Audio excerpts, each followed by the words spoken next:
स्वतंत्रता दिवस के इस शुभ अवसर पर मैं सभी छतरपुर शहर के संभ्रांत नागरिकों को, अपने अभिभावकों, अपनी छात्र छात्राओं को बहुत बहुत शुभकामनाएं देते हुए यह कहना चाहूँगा, यह स्वतंत्रता दिवस बहुत विशेष है क्योंकि हम 75वीं एनिवर्सरी और वर्षगांठ जो है वो स्वतंत्रता दिवस की मना रहे हैं। इसलिए हम सबसे पहले अपने स्वतंत्रता के शहीद सेनानियों का नमन करें और ये याद करें कि उन्होंने हमें आज़ादी दिलाई, और इसलिए अब हम प्रण लें कि हम अपने देश को उनका शहादत बेकार ना जाए, तो हम अपने कर्तव्यों का पालन करते हुए देश को आगे बढ़ाएं। मैं सभी को कहना चाहूँगा, हम सभी कदम से कदम मिलाकर अपने राष्ट्र को प्रत्येक क्षेत्र में नए नए कार्यों के द्वारा, इनोवेशंस के द्वारा, नए ज्ञान के द्वारा, नई शिक्षा के द्वारा, अपने कर्म के द्वारा एक समृद्ध राष्ट्र बनाएं, एक सभ्य राष्ट्र बनाएं, ऐसा अनुशासित राष्ट्र बनाएं जो विश्व में एक नई जागरूकता, नया ज्ञान और विश्व का एक नया नेतृत्व प्रदान कर सके। एक बार पुनः इस विशेष स्वतंत्रता दिवस पर सभी को बहुत बहुत शुभकामनाएं।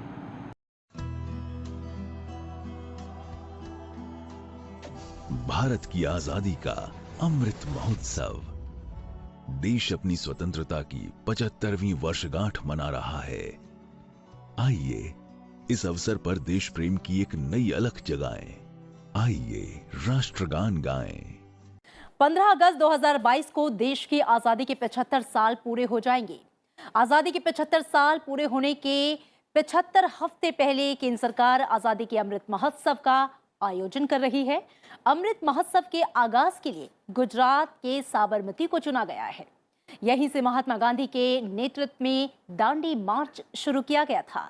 आजादी के 75 साल पूरे होने तक यानी कि 15 अगस्त 2022 तक 75 सप्ताह पूरे देश में विभिन्न कार्यक्रमों का आयोजन होगा। देश के हर राज्य और हर केंद्र शासित प्रदेश के साथ ही भारतीय दूतावासों में भी अनेक कार्यक्रमों का आयोजन होगा। देश भर में आयोजित प्रदर्शनियों में असहयोग आंदोलन, सविनय अवज्ञा, भारत छोड़ो आंदोलन के साथ ही दांडी मार्च, महात्मा गांधी, नेताजी सुभाष चंद्र बोस, सरदार पटेल और आंदोलन के नेताओं सहित स्वतंत्रता आंदोलन से संबंधित मुख्य स्थलों को दिखाया जाएगा। महोत्सव के जरिए आजादी से जुड़े उन अनसंग हीरोज की भी तलाश होगी जिनका नाम अभी तक इतिहास के पन्ने में कहीं छुपा हुआ है। साथ ही इसके जरिए देश के लोग, देश के युवा और बच्चे उन महावीर योद्धाओं को जान सकेंगे जो इतिहास के पन्नों में कहीं दबे हुए हैं, कहीं खो से गए हैं। आजादी के 75 वर्षों के समारोह के लिए 5 स्तंभ जो हैं वो बनाए गए हैं। स्वतंत्रता संग्राम, 75 पर विचार, 75 पर उपलब्धियां, 75 पर कदम और 75 पर संकल्प, जिसे देश के 130 करोड़ भारतीयों के विचारों और भावनाओं से जोड़कर आजादी का महा उत्सव बनाया जाएगा। आजादी का ये अमृत महोत्सव भारत के जन जन का, भारत के हर मन का पर्व बने।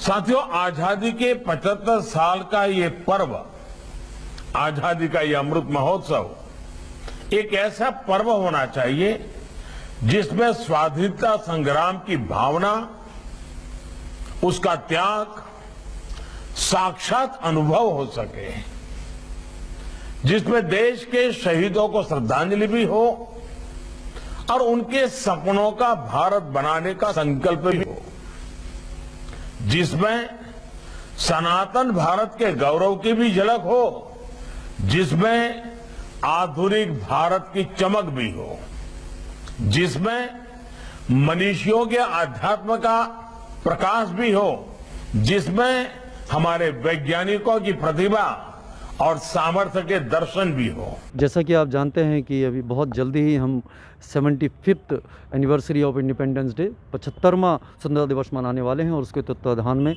यह एक ऐसा प्रोग्राम है जो हमें एक अमृत महोत्सव का प्रोग्राम है, जिसके अंतर्गत हमको आज़ादी का अमृत महोत्सव और उसके अंतर्गत राष्ट्रगान का कार्यक्रम है, जिसके तत्वाधान में हमें जगह जगह पर खड़े होकर सभी लोगों के साथ मिलकर राष्ट्रगान गाना है। इससे हमें प्रेरणा मिलेगी कि हमारा राष्ट्र श्रेष्ठ है, उसके प्रति हमें गर्व है। हमें प्रेरणा मिलेगी कि हमें राष्ट्र को समृद्ध समृद्ध बनाने के लिए अपने कर्तव्यों का पालन करना है और प्रत्येक कार्य को इस तरह करना है जिससे हमारा प्रत्येक व्यक्ति विकास करे और हमारा राष्ट्र विकास करे। यह तिरंगे के प्रति सम्मान का प्रोग्राम है। यह सम्मान है उन आज़ादी दिलाने वाले शहीदों के प्रति जिन्होंने अपनी जान देकर हमें आज़ादी दिलाई, उनके प्रति एक श्रद्धा, नमन और गौरव करने का प्रोग्राम है। हम सभी संभ्रांत नागरिकों से प्रार्थना करना चाहेंगे, निवेदन करना चाहेंगे, इस सामूहिक राष्ट्रगान आयोजन में जुड़ें और राष्ट्र के प्रति गौरव, राष्ट्र के प्रति गर्व और राष्ट्र के प्रति कर्तव्य का प्रदर्शन करें। जय हिंद।